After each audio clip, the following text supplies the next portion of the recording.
De todo cambia, nuestra necesidad de conectarnos permanece.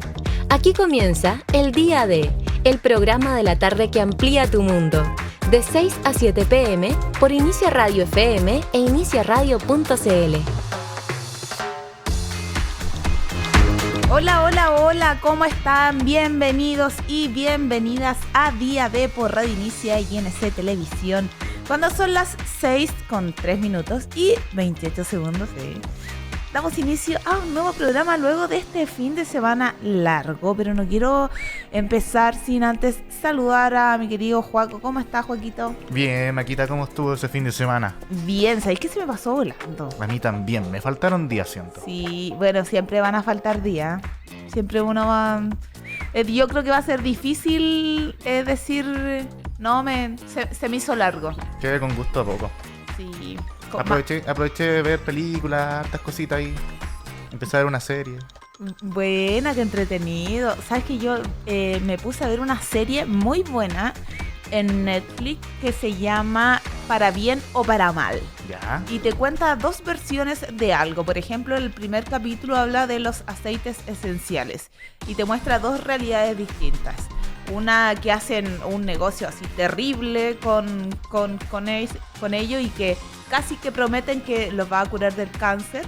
Y otro lado que es mucho más terapéutico. Y así muestran una serie de las terapias con abejas, del ayuno intermitente, de un montón de temáticas. Te muestran las dos caras de la moneda. Así que ¿Cómo se llama? Para bien o para mal. Así que yo la recomiendo. Y está en Netflix. En Netflix. La voy a buscar. Así es. ¿Sabes lo que yo aproveché de hacer? Hacer aseo. Ya. Doña. Sí, es que no había tenido tiempo antes y este fin de semana tuve tiempo.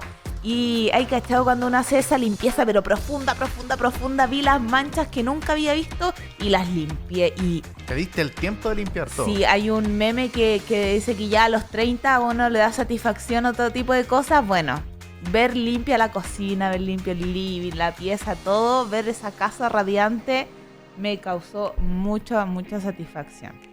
Así que ahora llego contenta a mi casita. Qué bueno. Bueno, y hoy día 2 de noviembre. ¡Oh, ya estamos en noviembre! Como pasa el año, es el Día Mundial del Ballet. Y este día rinde homenaje a una de las expresiones artísticas más notables y reconocidas del mundo.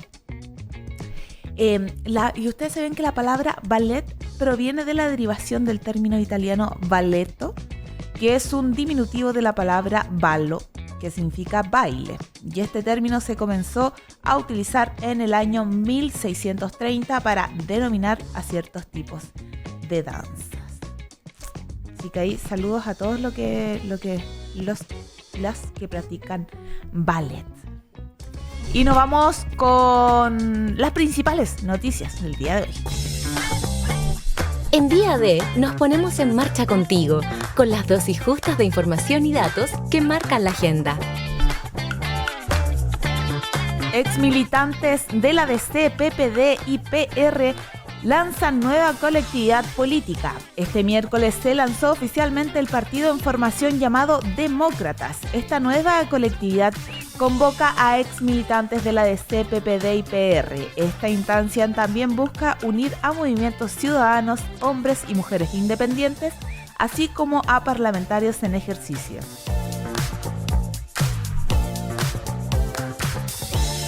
Presidente Boric realizará cadena nacional en el marco del ingreso de la reforma previsional. A las 9 de la noche de hoy se realizará la cadena nacional por parte del presidente de la República a propósito de la reforma previsional que será ingresada en los próximos días al Congreso Nacional.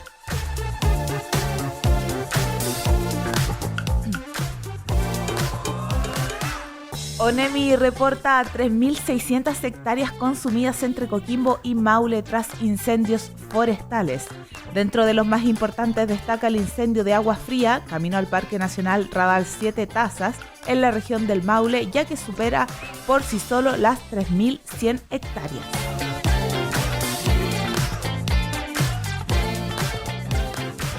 Corea del Norte lanza misiles y desata respuestas con disparos de Corea del Sur. En un clima de alta tensión, Pyongyang disparó al menos 3 misiles hacia el mar de Japón, Mar del Este, por lo que el ejército surcoreano respondió después con otros 3 misiles de precisión aire-tierra hacia aguas en mar abierto al norte.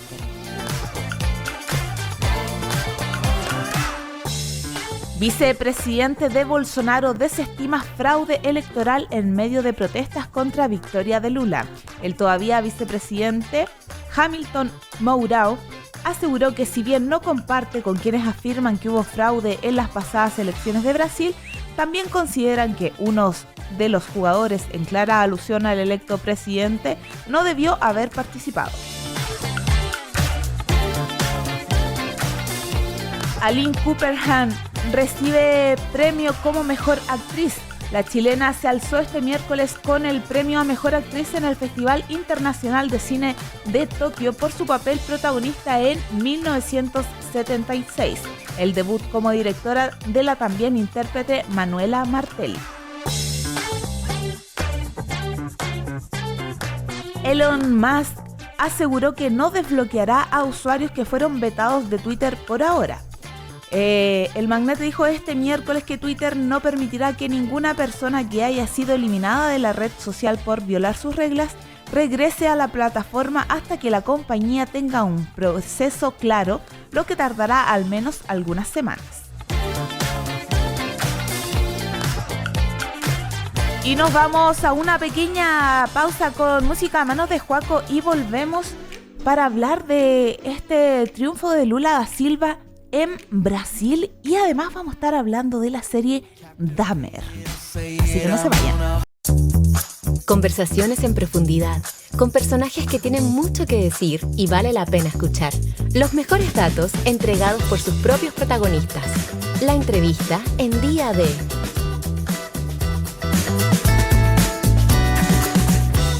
Y estamos de vuelta en Día D.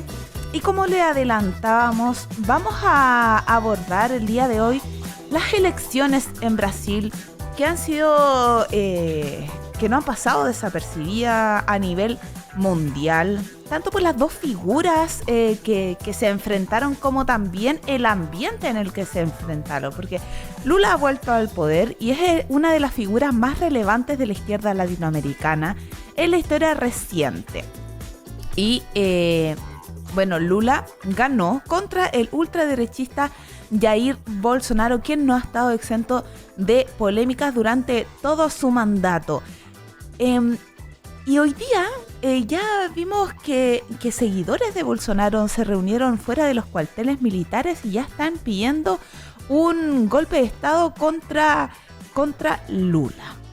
Este movimiento bolsonarista. ¿Qué será lo que pasará?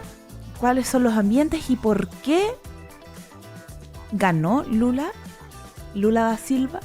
Todo esto lo conversaremos ahora con el director de la Escuela de Historia de la Universidad Diego Portales, Cristian Castro. Bienvenido, Cristian, a Día D. Hola Macarena, muchas gracias por la invitación. Gracias a usted por estar junto a nosotros el día de hoy. Cristian, partamos al tiro intentando desmarañar esta situación y contestándonos a qué responde el triunfo de Lula da Silva. Esa es una pregunta corta de respuesta larguísima. Que yo sé que el periodismo en general y la ciencia política se focalizan, por lo menos para hacer un ejemplo, si hay un incendio se quedan en el humo. Pero las dinámicas políticas, sociales en Brasil son de larga data y si tú me apuras yo te diría que la historia de Brasil en cierta forma informa el triunfo de Lula, porque no hay que olvidar que Brasil es un país que recibió, yéndome al tiro a lo histórico, yo soy especialista en historia de Brasil, recibió más de un tercio de la esclavitud en la época del tráfico de esclavos. Es un lugar que, por ejemplo, tiene un nordeste que está asimilado a la industria azucarera desde el siglo XVII. ¿Qué significa eso? Que la necesidad de mano de obra esclava generó que el nordeste de Brasil fuese negro. El mismo nordeste de Brasil que es pobre y que vota por el PT. No sé si hago una unión muy rápida, pero así de conectado está la historia de hace 200, 300 años atrás con lo que pasa hoy día. De hecho, el voto del nordeste de la región natal de Lula y la más pobre ha sido nuevamente mayoritario para Lula. Y los que más lo necesitan han recordado lo que sucedió hace 15 años donde hubo bonanza, ¿cierto?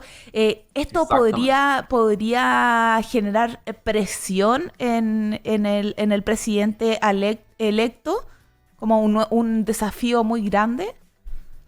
Sí, claro que sí. Cuando se instala Lula en su primer gobierno, él articula políticas públicas como, por ejemplo, Fome Cero, que es hambre cero, que es una política pública de que ningún niño dejara de comer por lo menos una comida al día, cosas básicas que nosotros podemos relacionar al UP con las políticas del vaso de leche. Ese tipo de cosas hizo Lula. Y eso caló muy profundo en la clase baja en Brasil, y que es una clase, cuando uno habla de los análisis sociales, es una clase que está ligada a raza. O sea, cuando uno habla de pobreza en Brasil, es hablar de cierta forma de Afro-Brasil. Y ese Afro-Brasil no se olvida de que en el momento de bonanza económica, donde el capital estaba con Lula y Brasil crecía como nadie, Lula repartió la torta entre los pobres, generó universidades nuevas, generó políticas públicas, como digo, en educación, en salud, que llegaron a los más necesitados, y en ese sentido esa memoria está fresca todavía. Usted nombra la memoria, pero con esas políticas públicas que Lula en su mandato hizo. Pero ¿qué pasa con la condena que él en 2017 recibió? Que si bien fue condenado a 12 años de prisión por corrupción, cumplió 19 meses de condena. Sí. ¿Cómo aún así la gente lo eligió? ¿O pesa más lo otro? Claro. También voy a hacer corta la respuesta, que es larguísima. Tiene que ver justamente con la política brasilera y la construcción de, así como existe el PT, existe el anti-PT, el antipetismo que le llaman en Brasil. Y yo recuerdo, por ejemplo, hace un par de años cuando se divulgó el tema del triplex, que se le denomina el departamento del triplex de Guarujá, que es una ciudad donde estaba situado este departamento que obtenía Lula en base a corrupción. Y que fue divulgado a partir de una serie de televisión, de Netflix, se llama O Mecanismo. Claro. Eso gatilló que la prensa chilena pusiera el ojo, que siempre, en general, más allá de la prensa chilena, el capital anda buscando la forma de demostrar corrupción en cualquier lado, y en este caso venía como anillo al dedo deslegitimar toda una ola de gobiernos de centro-izquierda que ocurrían en América Latina. Y en ese sentido, si bien el PT no es un partido que sea el partido más limpio de la política en Brasil, ni mucho menos, tiene indicios de corrupción como muchos partidos, en el caso particular de la condena y después de la libertad que adquiere Lula, tiene que ver con la política interna en Brasil. Ese caso en particular lo armó el juez Moro, que después de que Bolsonaro entra al gobierno pasa a tener un cargo, el ministro de Justicia. Fue parte de una operación política también. Entonces yo no estoy diciendo que Lula sea la Virgen del Carmen, ni mucho menos, pero se ha tratado de impedir que Lula fuese candidato. De hecho lo lograron, lo metieron preso, logró salir, y todo el mundo sabía que si salía de la cárcel era muy probable que estuviera peleando la candidatura o fuera presidente. Lo interesante también aquí a darle vuelta es la fuerza de este antipetismo y cómo se alinea con una fuerza tan, entre comillas, fascista como la de Bolsonaro, ultraderecha, digamos. Eso también es bien interesante. Estamos conversando del triunfo de Lula da Silva en las elecciones presidenciales en Brasil con Cristian Castro, director de la Escuela de Historia de la Universidad Diego Portales. Cristian, casi 2 días enteros debieron pasar para que el actual presidente Jair Bolsonaro se pronunciara, y en la oportunidad no reconoció la derrota, no nombró ni felicitó al ganador, pero sí dijo que cumpliría con lo ordenado por la Constitución. ¿Qué le parecen a ustedes estas declaraciones? Yo creo que Bolsonaro está reproduciendo la política que lo llevó al gobierno. Él es parte de una derecha que ya a esta altura es casi transnacional, como Trump, por ejemplo, que entendieron que la política y que parte importante de la política hoy día es performática. Salir como está saliendo del poder Bolsonaro también es poner un pie en la próxima carrera, en la política. Él sabe que tiene que salir haciendo ruido y que eso genera una prolongación del movimiento antipetista. Entonces él no puede desaparecer, no puede caer en los tropos clásicos, en los pies forzados clásicos de la política clásica, que él desprecia. Él es de esas personas que llegaron de hecho tiene un pasado militar, tiene un discurso antipolítico. Entonces él sale del poder repitiendo la performance que lo instaló ahí. Y es un poco parecido a lo que pasó con Trump. Entonces, en ese sentido, también es interesante cómo dos países racialmente marcados tienen este comportamiento medio pendular con respecto a su historia presente y pretérita en términos de relaciones raciales. Me tomo de lo que usted acaba de decir de lo pendular. ¿Cómo se explica? Y esto es un fenómeno también mundial, que se pase de un extremo a otro. Ya también lo vimos en nuestro país. No sé si serán extremos como tales, pero sí figuras opuestas. Sí. A mí me parece que es un temón y no veo que nadie escriba sobre el tema hasta el momento. Y tiene que ver con la pérdida de la hegemonía cultural después de, por lo menos en América Latina y en América en general, después del fin de la Guerra Fría. Si uno lo aterriza en América Latina, por ejemplo, en Chile, en Brasil, hubo un periodo de la vuelta a la democracia en que la hegemonía cultural la manejaba la izquierda desde la culpa, si se quiere. O sea, tuvimos dictadura en Brasil, tuvimos dictadura en Argentina, tuvimos dictadura en Chile, y me da la impresión de que una suerte de termómetro cultural entregaba el beneficio de la narrativa pública al mundo de izquierda. Desde hace un tiempo no muy largo, otros discursos han entrado a dar esa batalla por la memoria. Y tenemos a gente como Trump o Bolsonaro o Kast con la personalidad o con el respaldo para mandarse comentarios que hace un tiempo eran impresentables. Entonces yo creo que hay una vuelta a disputar la hegemonía cultural, y en ese sentido lo pendular tiene que ver con un poco con lo precario de los equilibrios que hemos alcanzado estos últimos años. Por eso todo el mundo mira con añoranza la época de la concertación, de esos macro relatos que tranquilizaban, que despolitizaban en cierta forma. Lula también, el primer gobierno de Lula fue eso. El capital estaba fascinado cuando estaba Lula en el gobierno, crecían al 7-8%, había paz social, pero esa suerte de ecuación perfecta del mundo de la centroizquierda y su matrimonio con el capital se rompió. Y ahí la hegemonía está en disputa, creo yo. Y puede ser que haya cambiado quizás la forma de hacer política. La otra vez con un invitado lo abordábamos con el actuar de la carrera. Claro. Y evaluábamos eso, que ahora quizás es algo más confrontacional, algo más ligado también a lo populista, como quién se tira la mejor cuña, en vez de que sea un debate de ideas o de peso. Es que toda la razón, o sea, la política ya dejó de ser el arte de convencer al otro.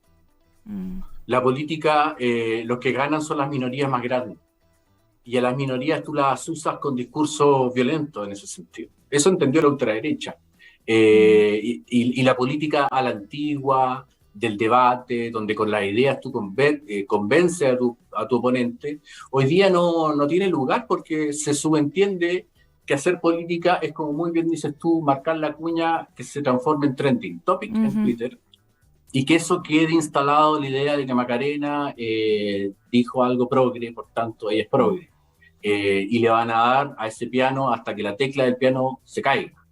Esa es la política hoy día, no tiene que ver con la construcción de macro relatos aglutinadores, que igual hay que ir para allá. La solución no pasa por otra cosa que construir política de otra forma de lo que estamos viendo hoy día. Pero tienes toda la razón. Kast y compañía, y la izquierda, por otro lado, la incapacidad de construir alternativas. Ojo, uno no está solo para criticar a lo más fácil de criticar en este caso, que son los Bolsonaro, los Trump, los Castro. También la izquierda dejó de entender que, como diría Gramsci, la hegemonía se construye seduciendo también.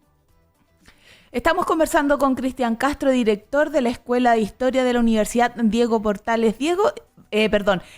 Cristian, y por último, ¿cómo enfrenta Lula un Congreso que es claramente conservador y cómo también enfrenta esta fuerza bolsonarista que va quedando? Sí.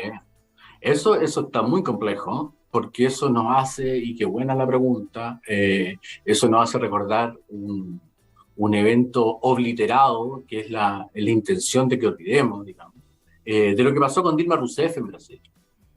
A Dilma Rousseff la sacaron del poder en una suerte de golpe judicial, en un evento que en otros lados podría haber pasado desapercibido.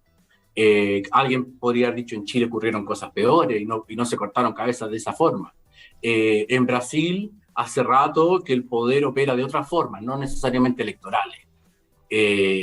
Lula, viejo zorro, eso sí, lo tiene claro. Su candidato a vice no es de su mundo, es paulista, es de la ciudad que vota presidente. Brasil, no lo mencioné al principio, pero es una suerte de federalismo esperando ocurrir desde su nacimiento. Surgieron distintos polos de desarrollo que generaron distintas élites con distintas lógicas. Entonces, para ser presidente en Brasil, no solo hay que estar congraciado con las mayorías, necesariamente con ese 50% que te ponen en el palacio, sino que también hay que ser capaz de construir puentes.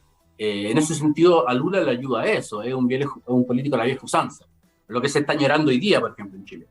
Pero los mecanismos que tiene el poder ya no necesariamente operan con un golpe de Estado impulsado por la CIA y el tío Sam. Hay otras formas de sacar a la gente del poder. Cristian, ya se nos está yendo el tiempo, pero no quiero despedirte antes de hacerte la última consulta. ¿Qué pasa ahora que en Latinoamérica ya hay una fuerza potente de mandatarios de izquierda?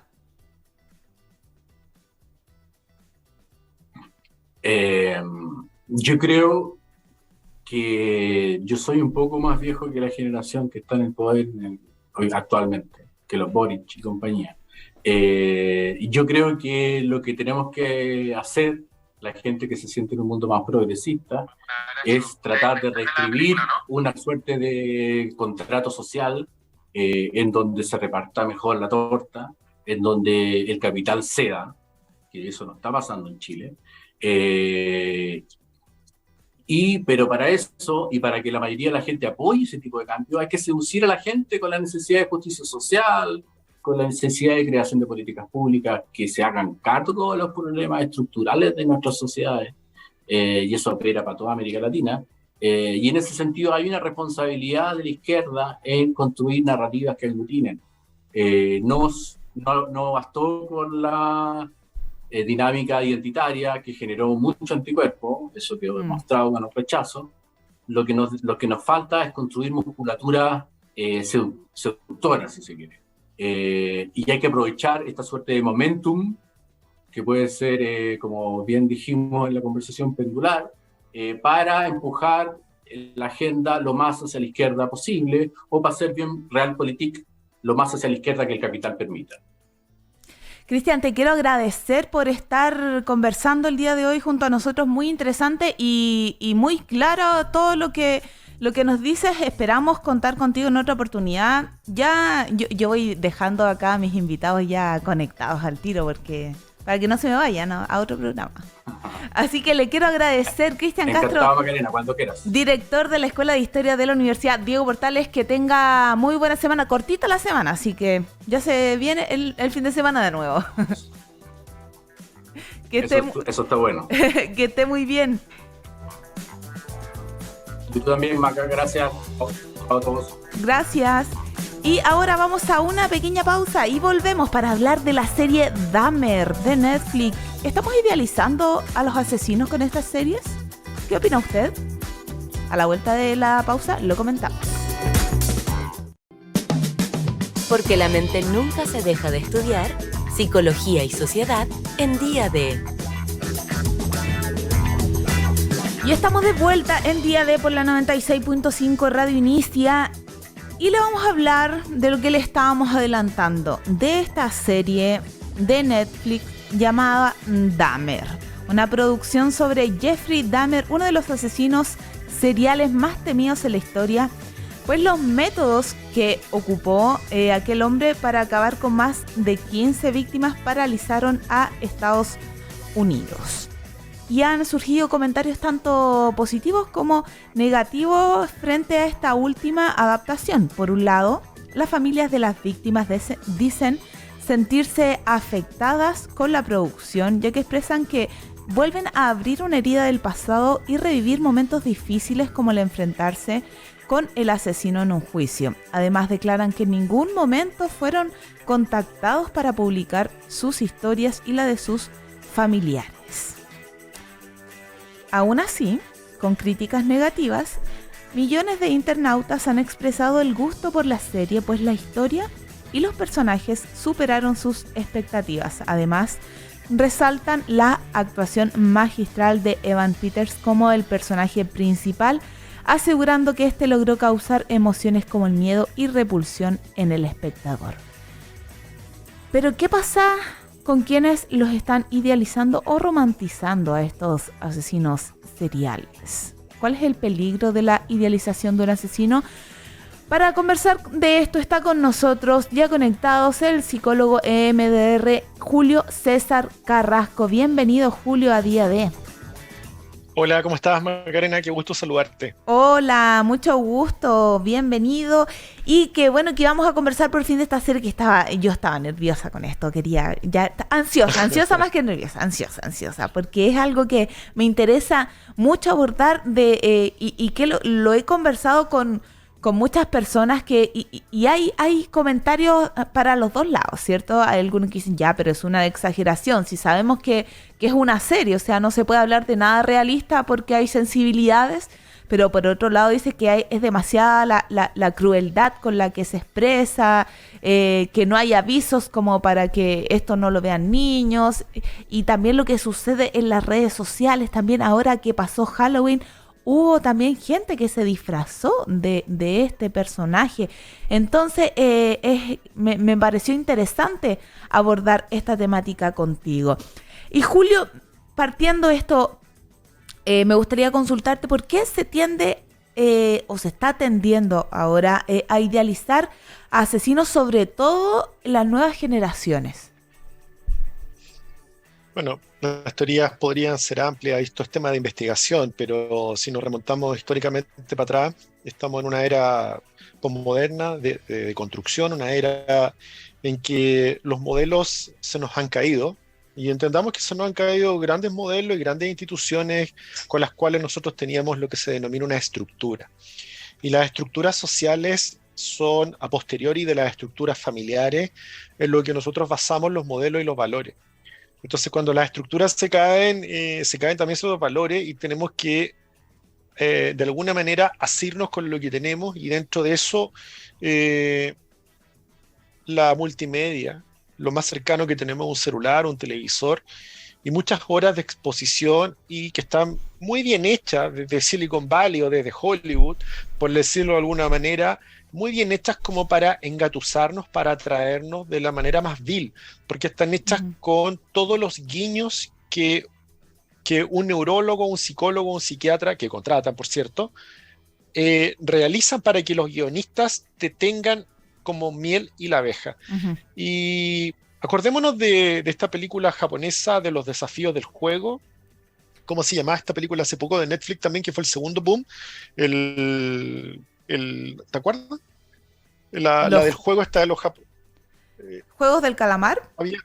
Claro, los juegos del calamar. Los juegos del calamar pasó lo mismo. Pasó Halloween, la gente se disfrazó de los juegos del calamar. En los colegios se instauró el desafío de juegos del calamar y lo llevaron a la realidad. Y si nos remontamos más atrás, están los juegos del miedo, ¿te acuerdas? La película Los Juegos del Miedo, que ya 1, 2, 3, 4, 5, 6 ya se aburrieron, que la gente salía vomitando, se desmayaba en el cine, cuando la gente iba al cine. Y antes, Hannibal. Y podemos seguir, y tenemos los 7 pecados capitales, y podemos irnos más para atrás. Pero lo complicado de esto es la confusión que existe entre lo posible, lo simbólico, el ritual, la película y la realidad. Y es ahí donde está la diatriba, ahí es donde está el punto de inflexión. ¿Qué es mentira y qué es realidad? A lo mejor un adulto con criterios formados puede ver una película para distraerse, y si la ve en cierto horario puede pasar piola, porque si la ve en la noche lo más probable es que algo pase ahí, que procese su última idea y no duerma tan bien ese día o en la semana. Pero la mente a veces, Macarena, no hace distinción entre la fantasía y la realidad. Y la mente del adolescente, por su neurodesarrollo, porque todavía no ha terminado, a los 24 o 30 años termina esa mente de hacer neuroplasticidad, tiene una característica bastante simpática, que los niños y los adolescentes no tienen la neocorteza, la parte ejecutiva, la parte que evalúa qué estoy viendo, por qué lo estoy viendo, es bueno verlo, es malo verlo, tan hiper mega avanzada, desarrollada, porque esa viene al final en la adultez joven. Entonces, de repente pasan mucho de las sensaciones al acto, y quedan más permeables también al lo podemos hacer todo y todo es posible. Entonces es ahí donde está el gran peligro de tentar a personas que no están listas o equipadas, ¿no es cierto?, como para poder evaluar desde el criterio qué estoy viendo y por qué lo estoy viendo y me conviene verlo, más allá de la entretención. Julio César, y también ha pasado que debido a lo atractivo del personaje, muchos romantizan su violencia. Esto ocurrió, por ejemplo, con la película Ted Bundy, cuya historia fue protagonizada por Zac Efron. ¿Por qué es que se genera esta romantización? Justamente por lo que decía al principio, porque en la era actual los blancos no son blancos, los negros no son negros. Me refiero a lo polar, a los dos mundos, a lo bueno y a lo malo. Hoy día, en la posmodernidad, todo es posible.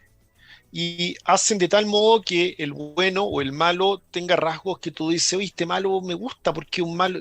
Y la gente se enamora del malo de la película, y esa es la gracia. Entonces, y como dice Carl Gustav Jung, nosotros tenemos una sombra. Y esa sombra que nosotros odiamos de nosotros, a veces la encontramos súper entretenida en el otro, o la rechazamos en el otro. Entonces, hay algo nuestro en esto que nos atrae y que lo hace verosímil, porque claro, yo obviamente a un nivel de escala microscópica, sí me he planteado hacer alguna maldad, alguna cosita, o me lo he pensado alguna vez en mi vida, pero no lo hago. Porque soy un neurótico. Neurótico, dígase, entre comillas, soy normal. O sea, lo que pienso no lo hago. Pero este tipo tiene la facultad de lo que piensa, lo hace, y más encima lo han teñido los guionistas de tal manera que lo hacen hiper mega seductor.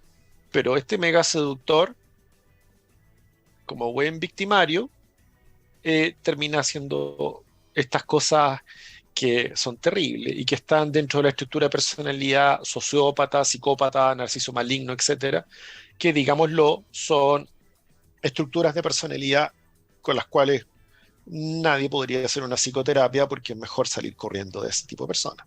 Y por eso también es que se generan estas, sobre todo en series con personajes masculinos de protagonistas, que surgen grupos de fans.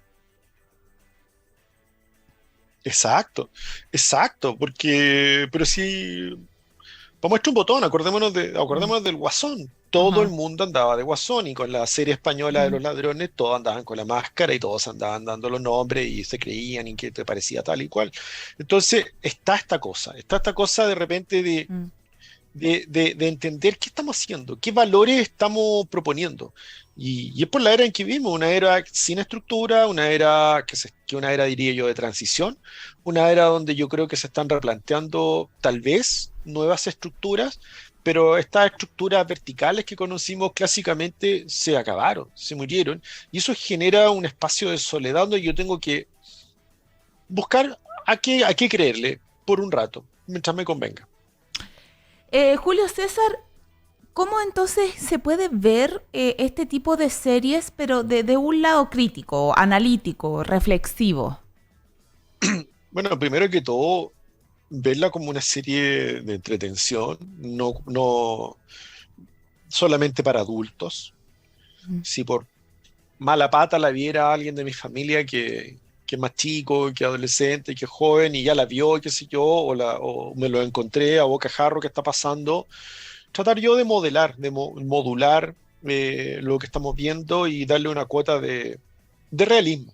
Porque tal como tú me has venido preguntando, y está el síntoma, porque tú me lo preguntas, y eso es muy bonito, porque está el síntoma ahí en la pregunta, está este ánimo de sentir esta atracción impresionante por la actuación, por el personaje, porque el personaje desde el punto de vista artístico, si se pudiera decir, está muy bien logrado, y aparte de eso, está el actor que hace su mejor exposición, ¿no es cierto? Su mejor actuación. Todos los actores hicieron tan buena actuación que quedaron todos enfermos y tuvieron que ir al psicólogo.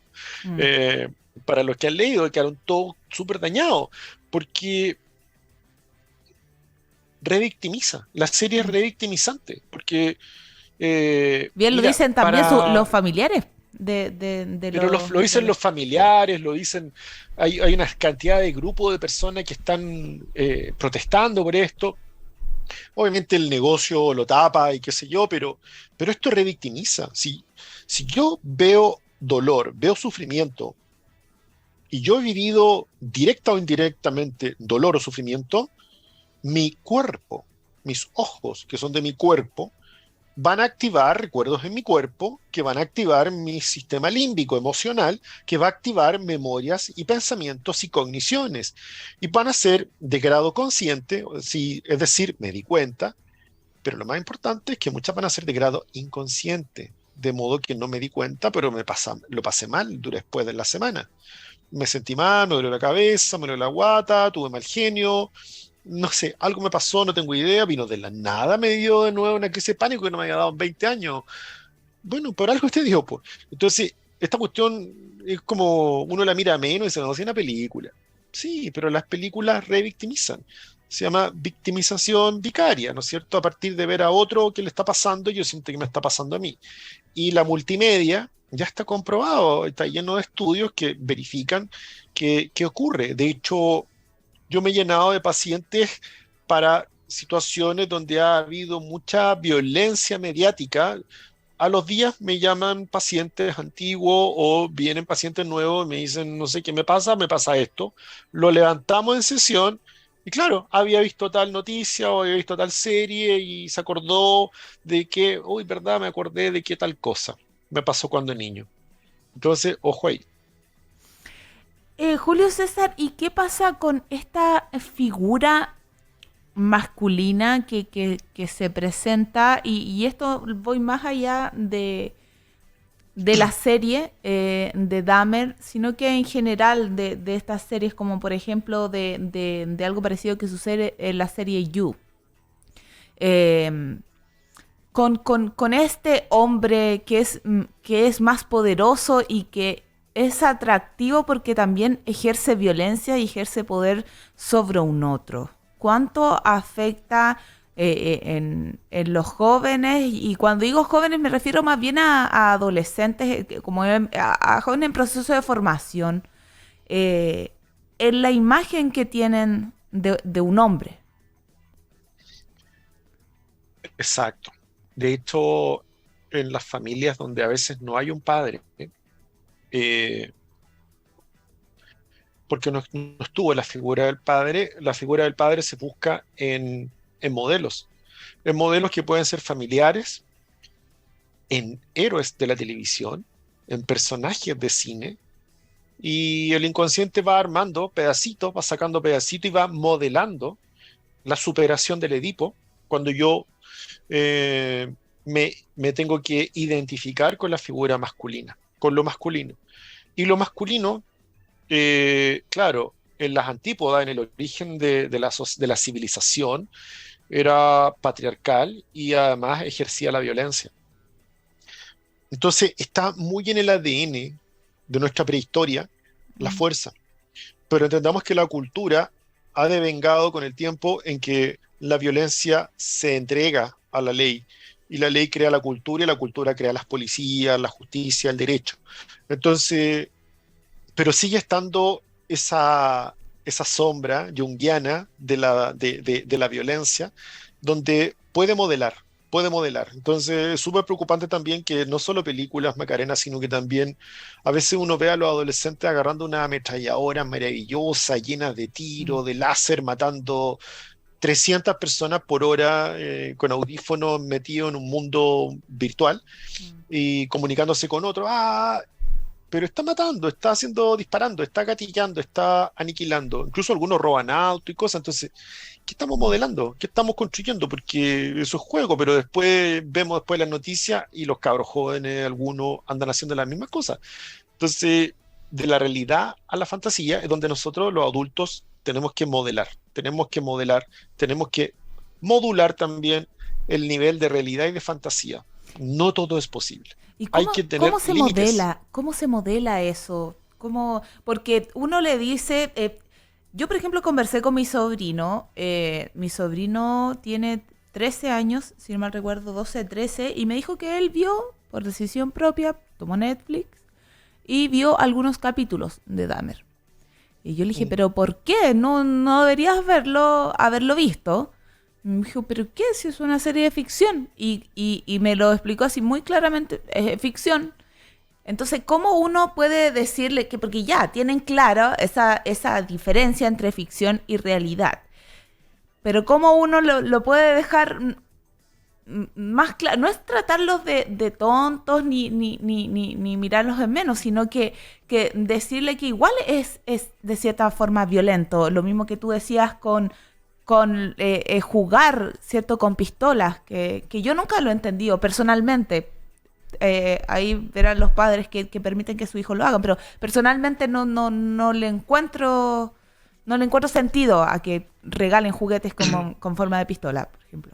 Bueno, ahí tú hiciste algo bien interesante y en la conversación de manera intuitiva, porque tú lo que hiciste ahí un modelamiento y el modelamiento en el fondo, para que nos hagamos cuenta, es hacer un andamio, es poner un andamio y sobre ese andamio generar la estructura, ir mostrando cómo es la cosa. Por ejemplo, podemos hablar de la serie, que sería muy bueno hablar de la serie, por ejemplo, tú hablaras con tu sobrino de la serie y pudieran referirse a ciertos aspectos donde tú evidencias con tu buen criterio, ¿no es cierto? Aspectos de la serie, no de manera evidente ni caricaturesca, pero sí, en el fondo, hablar de la serie como un objeto de fantasía, con un muy buen guión, buena la música, buenos los cortes, te fijas esta parte, y lo transforma en una cosa abstracta, lejana de la realidad, y donde explica que en realidad la vida no es así, la gente no es así, y gente como esa es gente que es patológicamente enferma.